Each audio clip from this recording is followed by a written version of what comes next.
¿Qué tal, queridos amigos? Sean ustedes muy bienvenidos a su programa Sin Miedo, aquí en el Sembrador Radio, que transmite desde el 10:40 de AM desde la bendita ciudad de Guadalajara, Jalisco. Soy Jaime Antonio Hernández Orozco y como siempre les doy la bienvenida, muy agradecido. Y a nombre de todos los que trabajan aquí en el Sembrador, muchas gracias por escucharnos, por apoyarnos, por orar por nosotros. Ustedes son nuestro sustento. En realidad, y lo digo sin falsa palabra, sin ustedes no habría el Sembrador. Creo que ya saben la historia de estas benditas estaciones a través de Noel Díaz, que es el instrumento que Dios nuestro Señor utilizó para hacer realidad este gran canal de evangelización. Pero, queridos amigos, pues vamos a estudiar.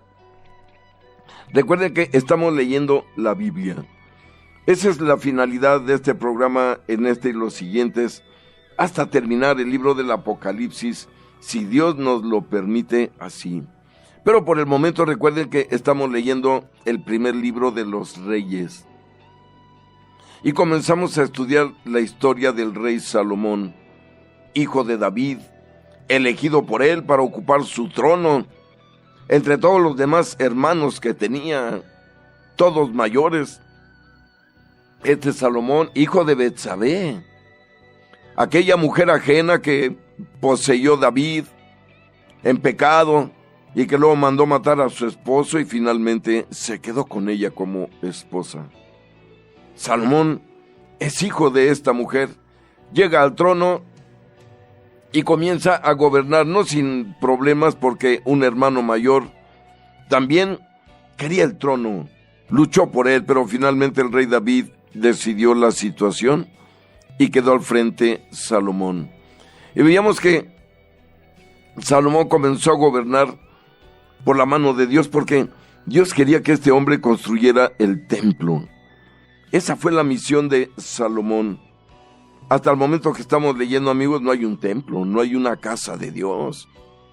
Hay solo una tienda que mueven donde colocan el arca de la alianza, pero eso no es suficiente para agradar a Dios. Salomón hará esa obra, lo veremos, pero por lo pronto comienza a ser un rey muy sabio. Le dice Dios, ¿qué quieres que te dé? Y Salomón pide sabiduría, pide certeza, pide juicio. Y Dios le concede todo eso y también lo que no le pidió, como riquezas, poder y todo eso.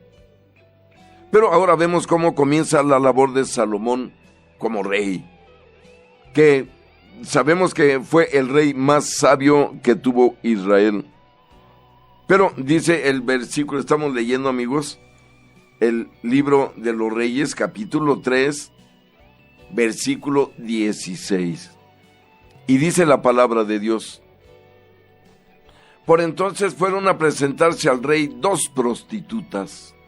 Se pusieron ante él y dijo una de ellas: escúcheme, mi señor, yo y esa mujer vivimos en una misma casa, y resulta que di a luz estando ella conmigo.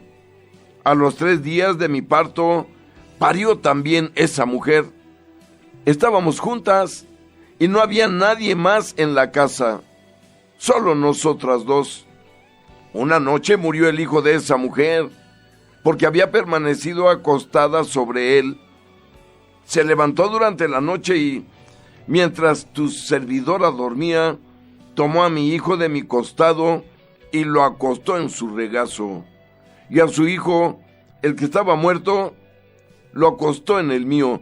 Miren, este pasaje es muy famoso, queridos amigos, de este juicio de Salomón, donde vemos que una mujer quiere tomar ventaja de la desgracia y quiere, en realidad, si me permiten la expresión, pasarle el hijo muerto a la mujer que en realidad había tenido a su hijo vivo.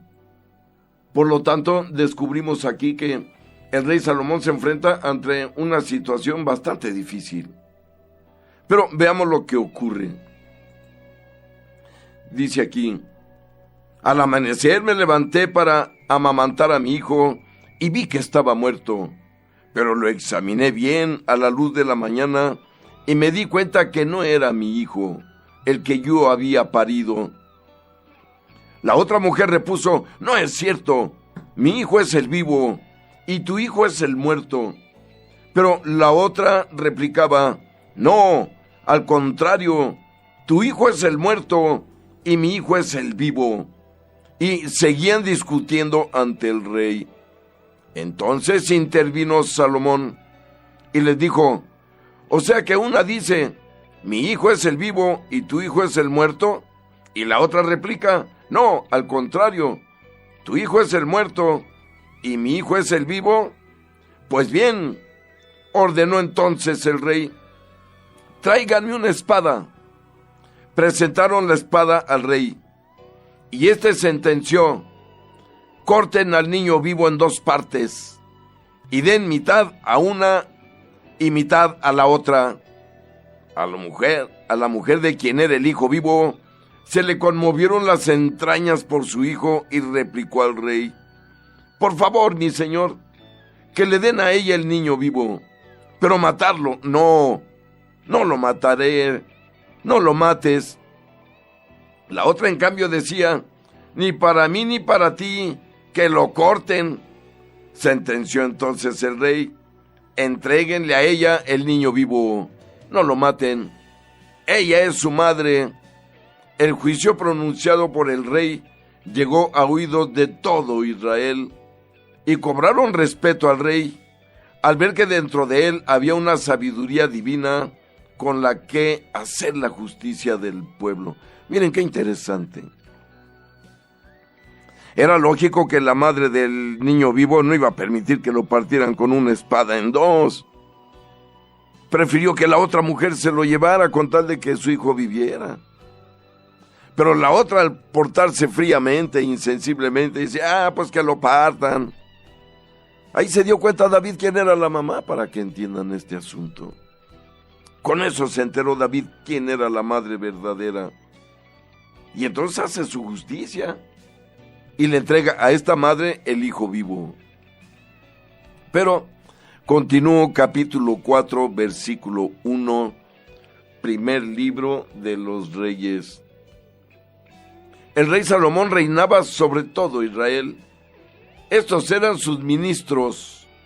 Azarías, hijo de Sadoc, era el sacerdote. Elijaf y Ahías, hijos de Sereyas, secretarios. Josafat, hijo de Ahilud, el heraldo. Benaías, hijo de Joadá, jefe del ejército.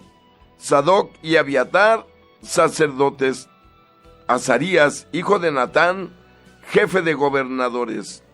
Zabud, hijo de Natán, amigo del rey. Ahisar, mayordomo de la casa real. Eliab, hijo de Joab, jefe del ejército. Adoniram, hijo de Abdá, supervisor de trabajos forzados. Salomón tenía 12 gobernadores al frente de todo Israel. Proveían al rey y a la casa real. Un mes al año recala sobre cada uno procurar el suministro. Miren, esto quiere decir que Salomón puso un representante, un enviado ante cada una de las 12 tribus de Israel, para que recibieran las instrucciones, la ley, las órdenes, y también para que pagaran los tributos que debían enviar para el templo y para el gobierno de Salomón. Y dice: estos eran sus nombres. Hijo de Hur, en la montaña de Efraín, 1. Hijo de Deker, en Mahaz, Saalbín, Bet-Semes, Ayalón, hasta Bet-Hanán, 1. Hijo de Gesed, Arubot, tenía Socó y toda la tierra de Jefer. Hijo de Abinadab, todo el distrito de Dor. Tabat, hija de Salomón, fue su mujer. Había uno, Baaná, hijo de Ahilud, en Tanac, Megiddo, hasta más allá de Yocmerán, y ahí se juntaba con los beneficios de las aldeas de Yair, hijo de Manasés, que están en Galaad, también la región de Argob, en Basán, 60 grandes ciudades amuralladas y con cerrojos de bronce, uno, es decir, un representante del rey Salomón para todas estas tierras, para todas estas regiones.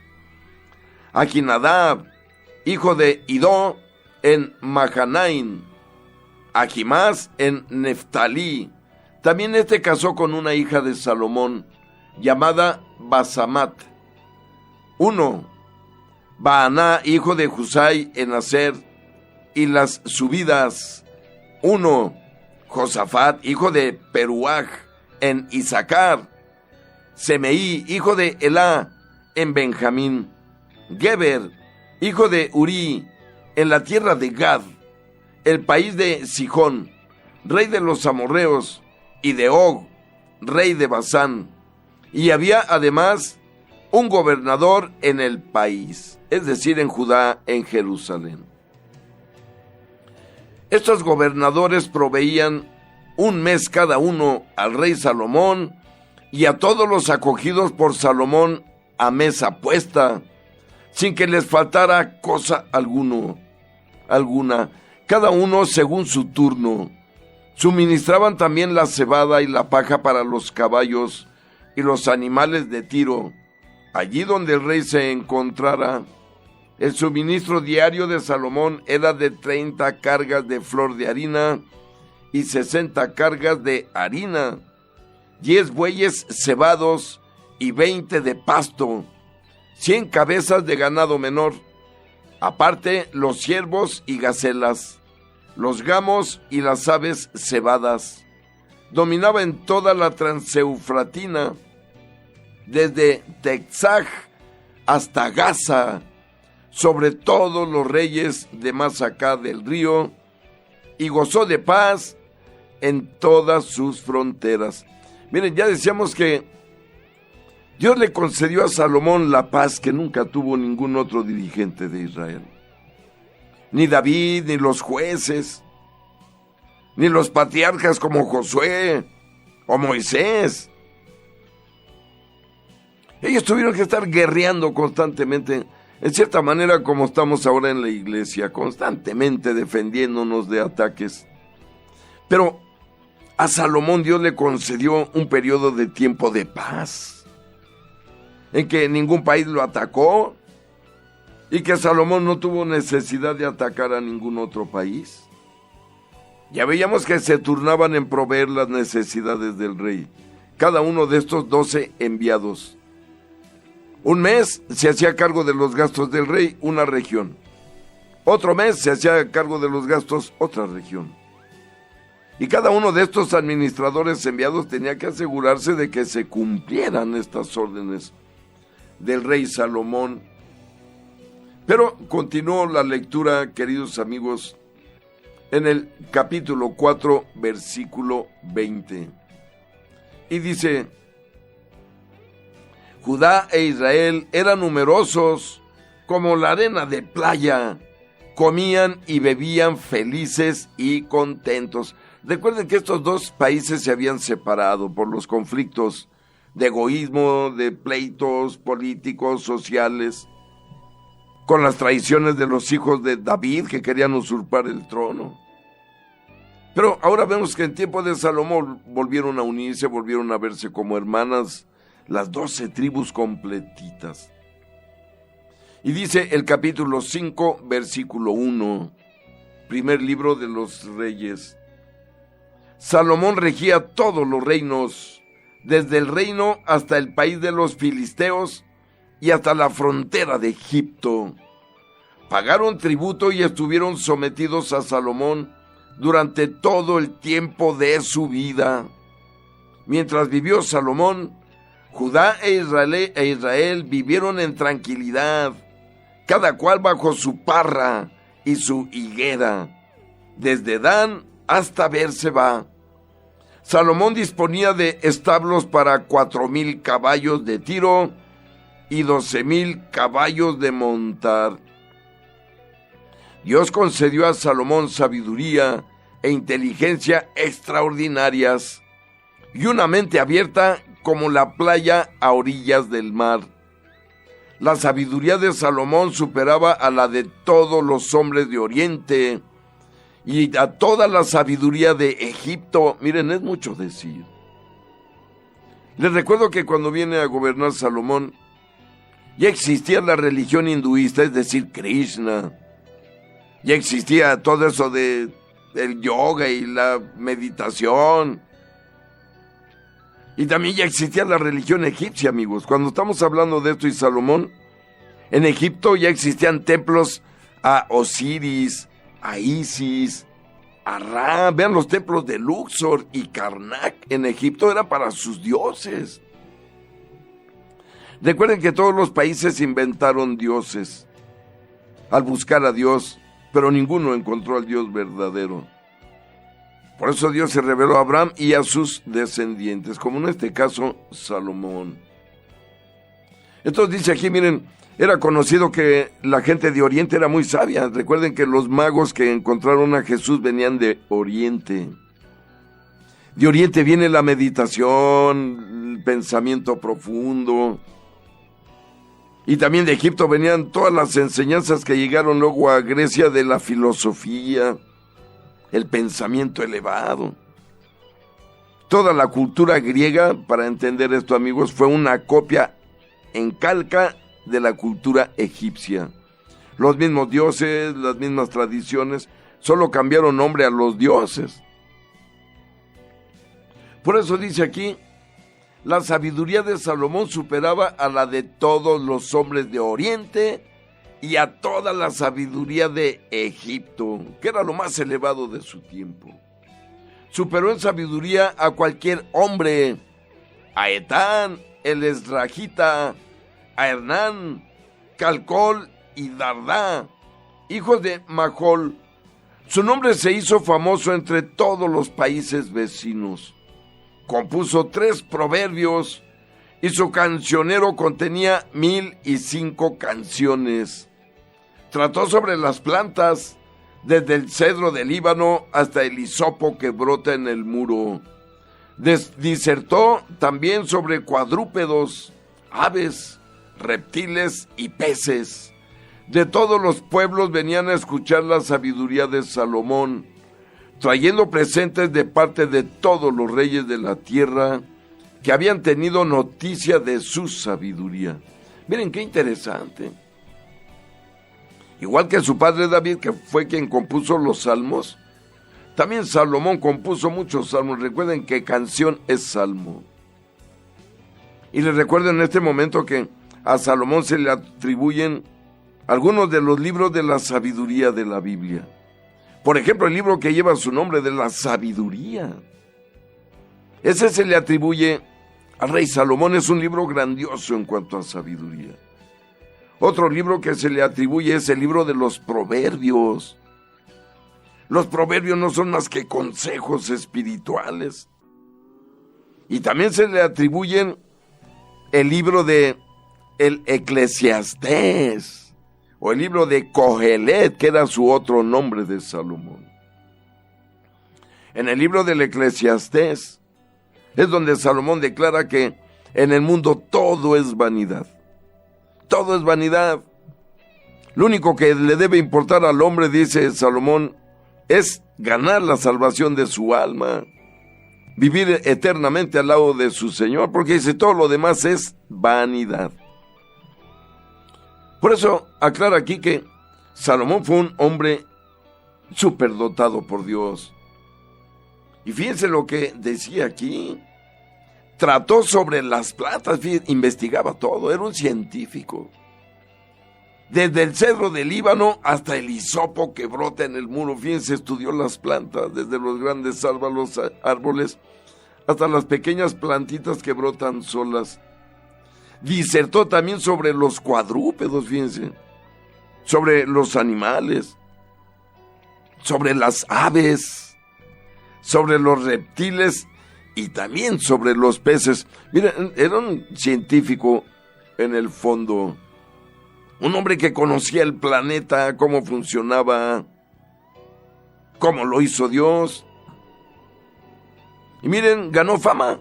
De todos los pueblos venían a escuchar la sabiduría de Salomón, que ya vimos que era superior a lo que se entendía como lo máximo que había en ese tiempo. Recuerden que estamos hablando en el año 1000 antes de Cristo.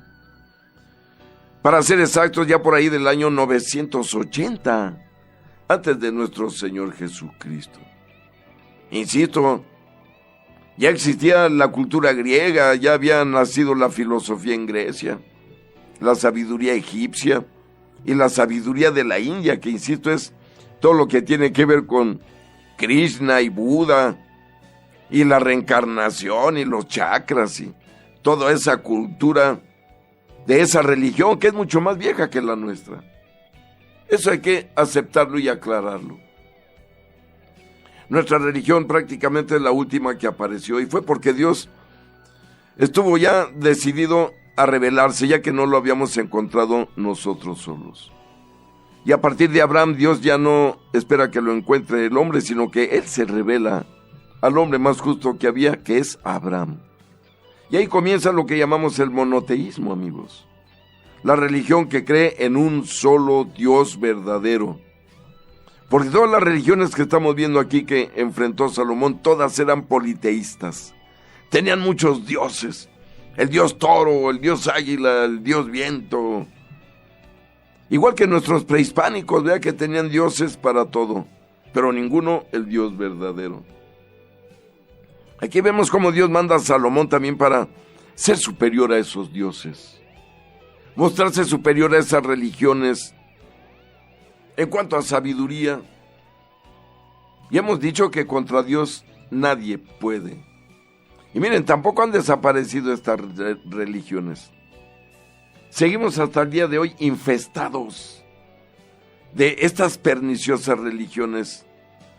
Son los que anuncian por ahí que se adivinan las cartas, el tarot, o que dice trabajos garantizados, amarres y desamarres, brujería blanca y brujería negra.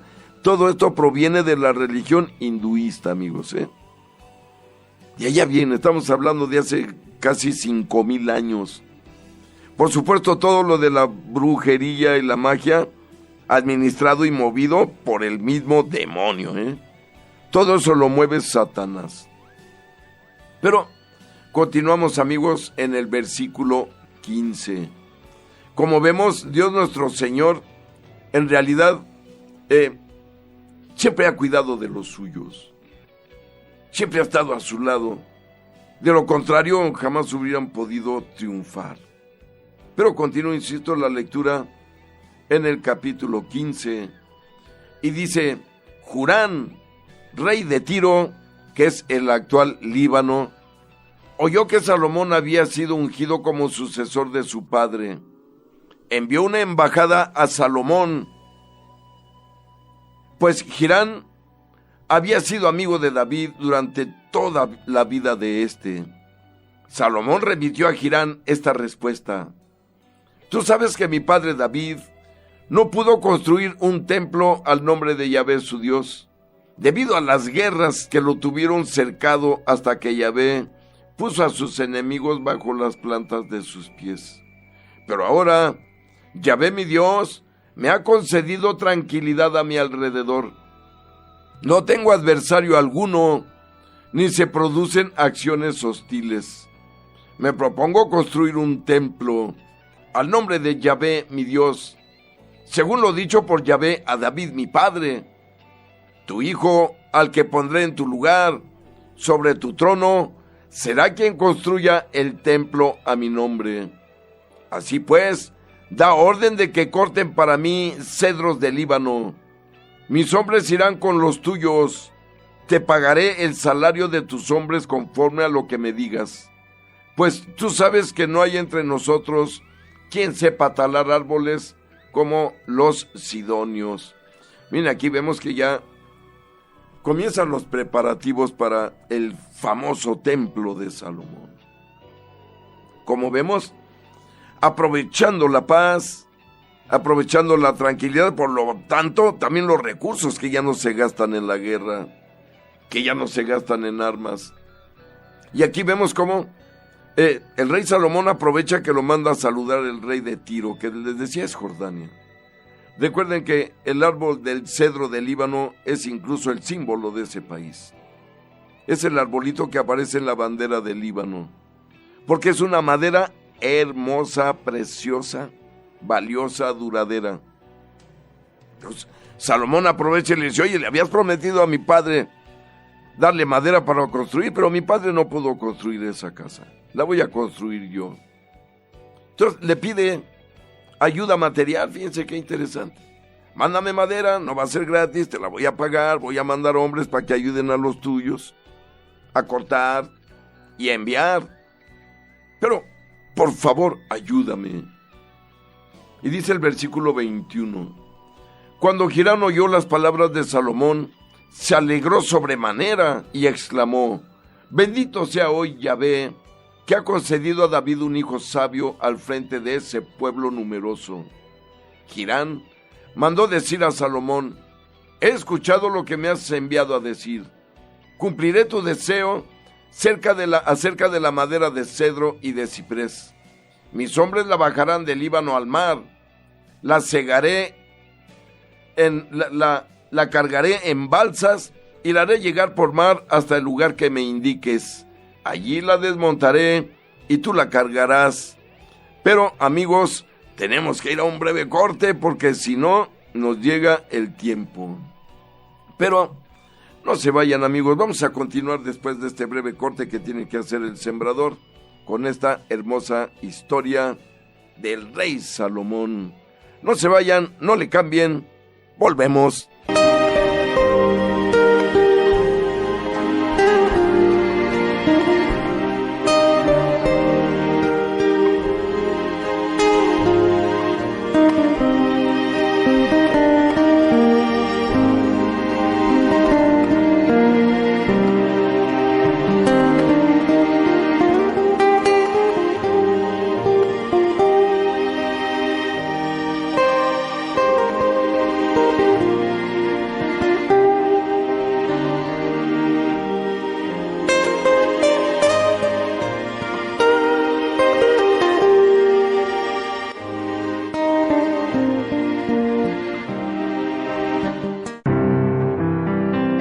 Queridos misioneros y sembradores, es para mí un gran gozo darme cuenta que cada vez que una persona me dice, Noel, mi vida ha sido transformada por el poder de Dios a través del apostolado El Sembrador.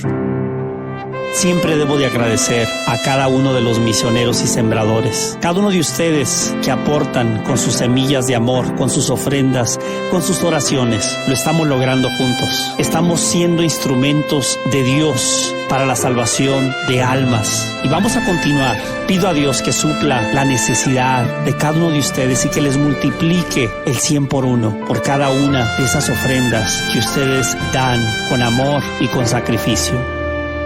Damos gracias a Dios por cada uno de nuestros misioneros y sembradores que hacen posible que sigamos llevando la buena nueva.